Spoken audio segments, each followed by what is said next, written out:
பரிசுத்த ஆவியானவர் துதிக்கிறோம், ஸ்தோத்திரிக்கிறோம். இந்த பிள்ளைகளை தொடுவீராக.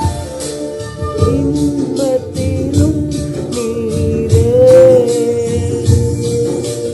துன்பத்திலும் நீரே,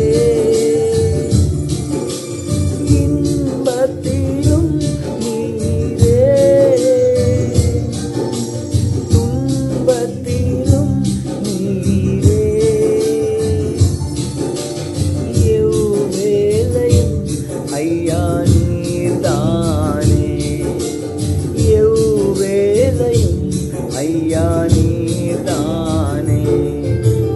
உம்மை அல்லாமல் எனக்கு யாருண்டு, உம்மை அல்லாமல் எனக்கு யாருண்டு.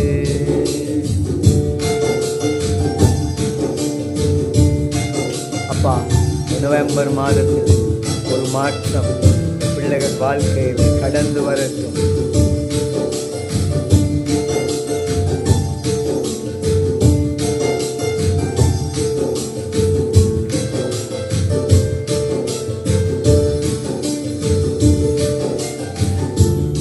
பரிசுத்த ஆவியானவர், இந்த பிள்ளைகள் ரொம்ப நெருக்கப்படுறாங்க. நீங்க ஒரு விடுதலை கொடுத்து, கிருபை கொடுத்து. இம்மையிலும் நீரே, மறுமையிலும் நீரே. சொல்லலாம். இம்மையிலும் நீரே, மறுமையிலும் நீரே, என்னாலுமே ஐயா நீர்தானே, என்னாலுமே ஐயா நீர்தானே. உம்மை அல்லாமல் எனக்கு யாருண்டு, உம்மை அல்லாமல் எனக்கு யாருண்டு, உம்மை அல்லாமல் எனக்கு யாருண்டு, உம்மை அல்லாமல் எனக்கு யாருண்டு.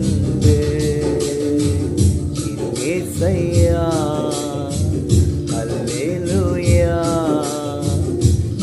ஏசையா, அல்லேலூயா, ஏசையா, அல்லேலூயா, ஏசையா, அல்லேலூயா. ஆமென். ஓகே, எல்லாருக்கும் பிரைஸ் தி லார்ட். இந்த நவம்பர் மாதத்திலே தேவனுடைய வாக்குத்தத்த வசனத்தை நாம் பார்க்க போகிறோம். இந்த மாதம் கர்த்தர் எங்களோடு என்ன பேசுகிறாரு, ஆமென், அதை பற்றி நாம் பார்க்க போகிறோம். நீங்கள் ஆபத்தான ஒரு சூழ்நிலையில் இருக்கிறீங்களா, அல்லது ஒரு நெருக்கமான ஒரு காலகட்டத்தில் நீங்கள் இருக்கிறீங்களா, அல்லது ஒரு குழப்பமான சூழ்நிலையில் நீங்கள் இருக்கிறீங்களா? யார் இடத்துல போவேன், நான் என்ன செய்வேன் என்று தெரியாத ஒரு காலகட்டத்தில் இருக்கிறீங்களா? இல்லாட்டி தேவை அதிகமாக இருக்கும் ஒரு காலகட்டத்தில் நீங்கள் இருக்கிறீங்களா?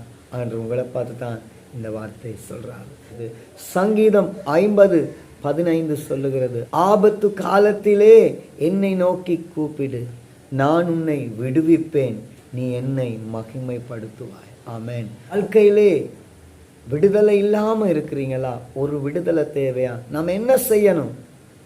ஆண்டவரை நோக்கி கூப்பிடணும், ஆண்டவரை நோக்கி ப்ரே பண்ணணும். எரேமியா 33:3 சொல்லுகிறது, என்னை நோக்கி கூப்பிடு. அப்படி நீ கூப்பிட்டால் அறியாததும் எட்டாததும் பெரிய காரியங்கள் உன் வாழ்க்கையிலே நான் காண செய்வேன். சோர்ந்து போயிருக்கிறீங்களா? ஆண்டவரை நோக்கி கூப்பிடுங்க. உங்கள் வாழ்க்கை எல்லாமே முடிந்ததுன்னு நினைக்கிறீங்களா? ஆண்டவரை நோக்கி பாருங்க. யார் இடத்துல நான் போவேன், யார் எனக்கு உதவி செய்வாங்கன்னு சொல்லி ரொம்ப குழம்பி போய் கலங்கி இருக்கிறீங்களா? உங்களுக்கு உதவி செய்ய ஒருத்தர் இருக்கிறார். அவர் தான் இயேசு. அவர் தான் ஜீவனுள்ள ஆண்டவர். அவரை பற்றி கொள்ளுங்க, அவரை நோக்கி கூப்பிடுங்க, அவரோட பேசுங்க, அவரோட கதைங்க. உங்கள் வாழ்க்கையில் இந்த நவம்பர் மாதம் ஒரு பெரிய விடுதலையை, ஒரு பெரிய நன்மையை நீங்கள் பார்ப்பீங்க. கட்டப்பட்டு இருக்கிறீங்களா? இந்த மாதம் விடுதலை ஆக்குவார் தேவன். கூப்பிடுங்க அவரை, செபிக்கலாம். நேசிக்கிற பிதாவே, இந்த வசனத்தை கேட்டு எல்லா பிள்ளைகளோட வாழ்க்கையிலும் ஒரு விடுதலை கடந்து வரட்டும். இயேசு கிறிஸ்துவின் மூலம் செபிக்கிறோம் நல்ல பிதாவே. ஆமென், ஆமென், ஆமென். God bless you.